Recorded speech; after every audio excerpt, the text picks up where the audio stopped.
This is so annoying. So I've got one of these old connectors to the Alpine stereo, and it won't fit while I have my phone cover on. So because it's so fat.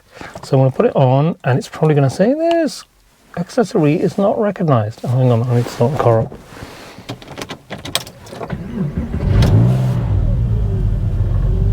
No, it is charging it. Cool. Oh, there we go.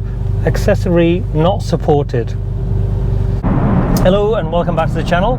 It's a strange one today because I'm on a really long journey. A couple of 100 miles I'm doing in a Wanner. Unless, you know, my bladder can't handle it, which it probably can't.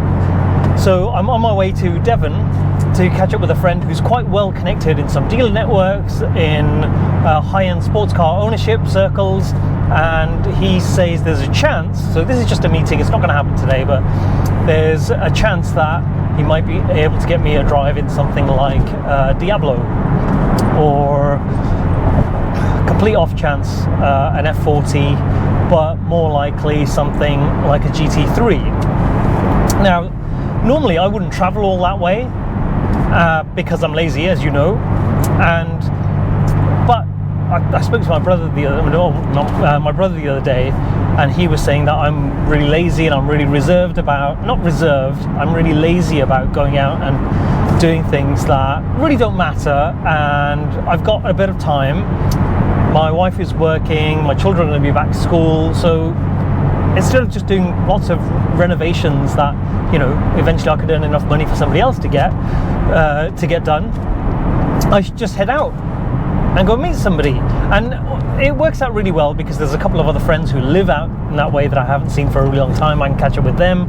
There's another person that I can see tomorrow who might be able to get me some track time in a supercar.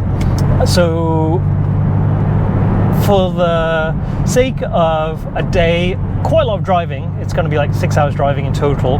I'm going to do 400 miles in the car in my crusty 1998 Porsche 911 996. I'm going to do about 400 miles in 2 days.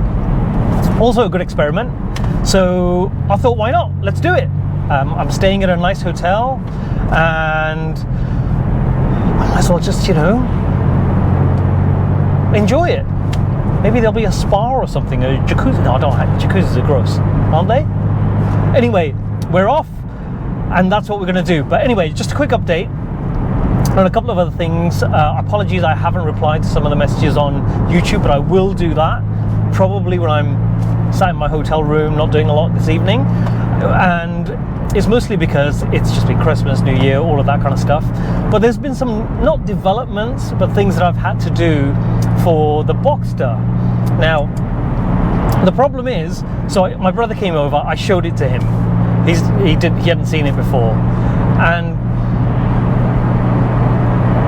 so I opened the door, and obviously there's the smell, the grossness, everything in there, the mold. He saw that, the greenery growing in there. Anyway, I slammed the door, and the battery is so weak that it didn't bring the window down quick enough for it to miss the seal and then come back up. So what happened was it clanged on the seal, and then it tried to bring the window down. And you know what happens when the window catches on something? It brings it down halfway. Pardon me. So it brings it down halfway, and it won't go back up because the battery's dead. And the battery's so dead, and obviously it was raining that day, so all the rainwater was just going in, and I left it for that day. And so I thought, do you know what? I'm going to change the battery. Not change the battery, I'll take the battery out and I'll charge the battery. So I went to take the battery out, and of course, on that car, it's electric. It's like run by the battery, the catch. So it's just stuck. So what I do is I look on YouTube, as everybody does, and see if it's a Golf GTI Mark IV, the worst one. So I have to remove the panel where the fuse box is, yank it off. The fuse box comes out with it. Fortunately, the cables are still connected, and there's a cable there that I have to pull. I'll pull that cable, and it opens the hood. Now, the thing about that is why isn't it just cable operated as a lever like this one is? If the battery's dead, it's still open. So anyway, it opens, and I think I'll take the battery out. So I start to remove the battery. As soon as I take the terminals off, there's no battery connected to the car, but the alarm goes off. Now, I could not find the key, and I don't know what I've done with it. And also the clicker doesn't work anyway, so I spent ages looking for the key while the alarm's going off, and it goes on, and I'm thinking, where is this alarm being powered? There must be some battery in the alarm.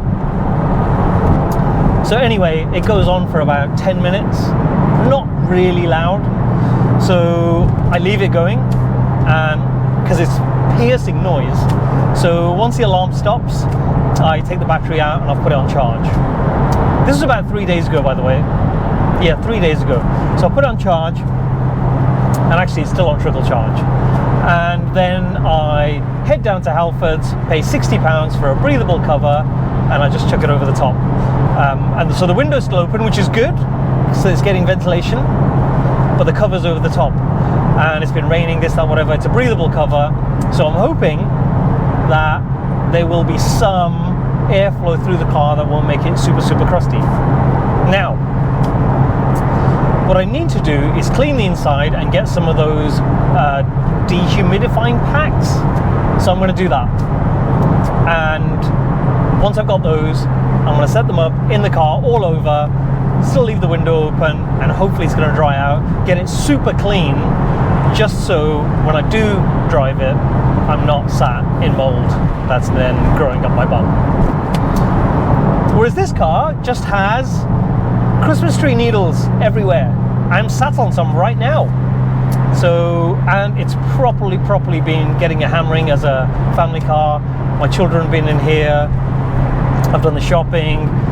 I've been into town, parked it in multi-story car parks. I'm now doing my 4-hour drive in 2 days.